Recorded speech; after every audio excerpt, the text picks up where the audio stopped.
നമസ്കാരം. ഇന്ന് നമ്മൾ സംസാരിക്കാൻ പോകുന്നത് നമ്മുടെ എല്ലാം വീടുകളിൽ പറമ്പിലൊക്കെ വളരെ സാധാരണയായി കാണുന്ന ഒന്നാണ് ചക്കക്കുരു. പക്ഷേ നമ്മളിൽ എത്ര പേർ അതിന് വലിയ വില കൊടുക്കാറുണ്ട്, അല്ലേ? എന്നാൽ ഈയിടെ കേട്ടൊരു ഓഡിയോ ക്ലിപ്പ് പറയുന്നത് എന്താണെന്ന് വെച്ചാൽ ഈ ചക്കക്കുരു ഒരു സൂപ്പർ ഫുഡ് ആണെന്നാണ്. ശരിക്കും എനിക്കത് കേട്ടപ്പോൾ ഒരു അത്ഭുതം തോന്നി. അതെ, ആ പ്രയോഗം സൂപ്പർ ഫുഡ് അത് തന്നെ വളരെ ശ്രദ്ധേയമാണ്.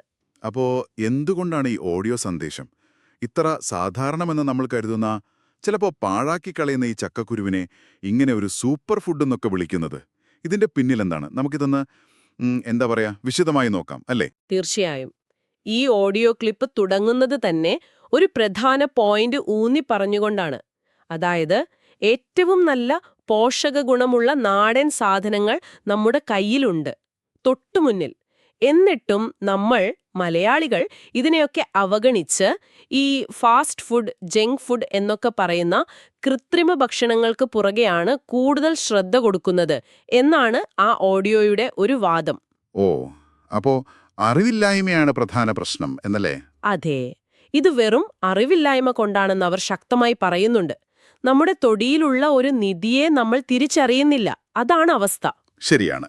ഈ സൂപ്പർ ഫുഡ് എന്ന വാക്ക് നമ്മൾ സാധാരണ കേൾക്കുന്നത് കടയിൽ നിന്ന് വാങ്ങുന്ന ഒരുപാട് വിലയുള്ള പാക്ഡ് ഐറ്റംസിനൊപ്പമാണല്ലോ. അതെ അതെ. പക്ഷെ ഇവിടെ പറയുന്നത് ചക്കക്കുരു മറ്റു ഭക്ഷണങ്ങളെ അപേക്ഷിച്ച് കൂടുതൽ സമ്പുഷ്ടമാണ്, വില തീരെയില്ല, എളുപ്പത്തിൽ കിട്ടും എന്നൊക്കെയാണ്. എക്സാക്ട്ലി, അതാണ് അതിന്റെ ഒരു പ്രധാന ആകർഷണം. വിലക്കുറവും ലഭ്യതയും. പിന്നെ ആ ഓഡിയോയിൽ എടുത്തു പറയുന്ന വേറൊരു കാര്യം, എത്രയോ ചക്കയും കുരുവുമാണ് വെറുതെ പാഴായി പോകുന്നത് എന്നതാണ്. അത് ശരിയാണ്. പല വീടുകളിലും അത് കളയുന്നത് കാണാം. കിലോ കണക്കിന് ചക്കക്കുരു വെറുതെ കളയുന്നു എന്ന് തന്നെ ആ ക്ലിപ്പിൽ പറയുന്നുണ്ട്. അതിനൊപ്പം തന്നെ ഇതെങ്ങനെ കഴിക്കണം, എപ്പോൾ കഴിക്കണം എന്നതിനെക്കുറിച്ചും ചില നിർദ്ദേശങ്ങൾ തരുന്നുണ്ട്. അതെങ്ങനെയാണ്? ഒരാൾക്ക് ഒരു ദിവസം ഏകദേശം ഒരു 50 ചക്കക്കുരു വരെ കഴിക്കാമത്രേ. 50?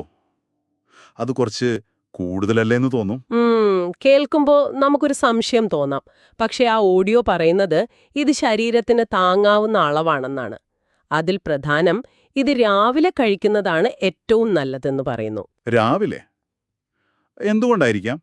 ഒരു പക്ഷേ ദഹനം എളുപ്പമാവാനും പിന്നെ അതിന്റെ ഗുണങ്ങൾ ശരീരത്തിന് ശരിയായി കിട്ടാനുമായിരിക്കാം. പക്ഷെ രാത്രിയിൽ ഇതിന്റെ ഉപയോഗം അത് പരമാവധി ഒഴിവാക്കണം എന്നും പറയുന്നുണ്ട്. അത് ചിലപ്പോൾ ദഹന പ്രശ്നങ്ങൾ ഒഴിവാക്കാനാവാം. അതെ, സാധ്യതയുണ്ട്. അപ്പോ ഈ രാവിലെ കഴിക്കണം, രാത്രി വേണ്ട എന്നൊക്കെ പറയുമ്പോൾ ഇതിന്റെ ആരോഗ്യപരമായ ഗുണങ്ങളെക്കുറിച്ച് എന്തൊക്കെയാണ് ഈ ഓഡിയോ എടുത്തു പറയുന്നത്? അതാണല്ലോ പ്രധാനം. ശരിയാണ്. അവിടെയാണ് ഒരുപക്ഷെ ഈ ഓഡിയോയിലെ ഏറ്റവും ശക്തമായ ഒരു അവകാശവാദം വരുന്നത്. ഇന്ന് ലോകം പേടിക്കുന്ന പല രോഗങ്ങളില്ലേ, അതായത് ഈ കൊറോണ, ക്യാൻസർ, പ്രമേഹം പോലുള്ള അസുഖങ്ങൾ, ജീവിതശൈലീ രോഗങ്ങൾ. അതെ, അത്തരം രോഗങ്ങളെ പ്രതിരോധിക്കാൻ പോലും നമ്മുടെ ചക്കക്കുരുവിന് ശേഷിയുണ്ട് എന്നാണ് ഈ ഓഡിയോ ഉറവിടം വാദിക്കുന്നത്. ശരിക്കും അത് വലിയൊരു കാര്യം തന്നെയാണല്ലോ. തീർച്ചയായും. ഇത് എത്രത്തോളം ശാസ്ത്രീയമായി തെളിയിക്കപ്പെട്ടിട്ടുണ്ട് എന്നതൊക്കെ വേറെ ചോദ്യം. എങ്കിലും ആ ഓഡിയോയുടെ ഉള്ളടക്കം അതാണ്. ഈ കൃത്രിമ ഭക്ഷണങ്ങളും പാനീയങ്ങളും ഒക്കെ ഒഴിവാക്കിയിട്ട് ഇതുപോലുള്ള നാടൻ പ്രകൃതിദത്തമായ വിഭവങ്ങളിലേക്ക് നമ്മൾ തിരിച്ചു പോരണം എന്നൊരു സന്ദേശം കൂടി അതിലില്ലേ? തീർച്ചയായും. ആ ഒരു താരതമ്യം അതിൽ ഉടനീളമുണ്ട്. ഒരു വശത്ത് പ്രകൃതി തരുന്ന യാതൊരു കെമിക്കലും ഇല്ലാത്ത ശുദ്ധമായ ഭക്ഷണം, മറുവശത്ത് നമുക്ക് അറിയാമല്ലോ പലതരം പ്രോസസ്സിങ്ങും കൃത്രിമ ചേരുവകളുമൊക്കെയുള്ള ഭക്ഷണങ്ങൾ.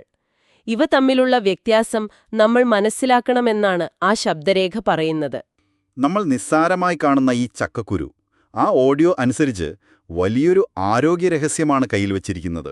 അതെ, ആരോഗ്യത്തിന്റെ ഒരു താക്കോലെന്ന് തന്നെ പറയാം. അപ്പോൾ നമ്മൾ ഇത്രയും നേരം സംസാരിച്ചതിൽ നിന്ന് മനസ്സിലാക്കേണ്ട പ്രധാന കാര്യം എന്താണ്? നമ്മൾ അത്ര ശ്രദ്ധ കൊടുക്കാത്ത, ചിലപ്പോൾ വെറുതെ കളയുന്ന ചക്കക്കുരു ഈ ഓഡിയോ സന്ദേശം പറയുന്നതനുസരിച്ച് പോഷകങ്ങളുടെ ഒരു കലവറയാണ്, ഒരു സൂപ്പർ ഫുഡ്. അതെ, വളരെ എളുപ്പത്തിൽ കിട്ടുന്ന എന്നാൽ ഒരുപാട് സാധ്യതകളുള്ള ഒന്ന്. ഇതിനെ ഒരു വലിയ പശ്ചാത്തലത്തിൽ കണ്ടാൽ, അതെ, നമ്മുടെ ചുറ്റുമുള്ള പ്രകൃതി വിഭവങ്ങൾ, അവയെക്കുറിച്ചുള്ള നമ്മുടെ അറിവില്ലായ്മ, അല്ലെങ്കിൽ അറിഞ്ഞാലും അതിനെ വിലമതിക്കാത്തൊരു രീതി, അതാണ് ഈ ഓഡിയോ ശരിക്കും ഹൈലൈറ്റ് ചെയ്യുന്നത്. സ്വന്തം വീട്ടുമുറ്റത്തെ നല്ല സാധനം തിരിച്ചറിയാതെ നമ്മൾ കടയിൽ പോയി കൃത്രിമമായവ വാങ്ങി ആരോഗ്യം കളയുന്നു. ആ ഒരു പ്രവണത. എളുപ്പത്തിൽ കിട്ടുന്നതിനൊന്നും വിലയില്ല എന്നൊരു ചിന്താഗതി. അതിനെ ഒരു ചോദ്യം ചെയ്യൽ കൂടിയാണത്.